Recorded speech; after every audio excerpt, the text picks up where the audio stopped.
अस्सलाम वालेकुम पुत मैनू मेरा नाम रमजाना ते 9वीं वार मैनू पैसे मिल गए तुहाडे वालों 10,000 रुपया।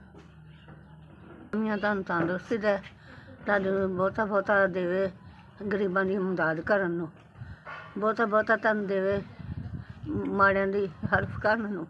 जेह्ड़ा तू 10,000 रुपया भेजदा मेरे यतीम बच्चे पोतरे जेह्ड़े आ ना, ਇਹ पैसे उन्होंने मैं देनी आ ते ओह् पढ़ाई करन जांदे ने, स्कूल भी जांदे ने, सपारा पढ़न भी जांदे ने।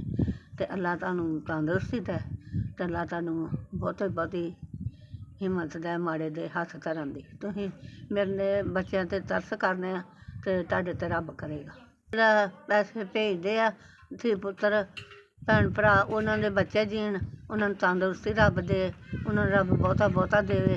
हैं ते अल्लाह उन्हां नूं मदीने दी ज़ियारत करावे। जेह्ड़े तुसीं पैसे भेजदे आ एह् मैं हक हलाल ते खर्चदी आं, मैं हराम ते नहीं खर्चदी। ते अल्लाह तुहानू तंदुरुस्ती दे ते अल्लाह तुहानू मदीने दी ज़ियारत करावे। अल्लाह तुहानू बहुती बहुती कारोबार देवे, बच्चें नूं तंदुरुस्ती देवे, तुहाडे मां प्यो नूं देवे, तुहानू देवे, तुहाडे भैनां भरावां नूं देवे। हैं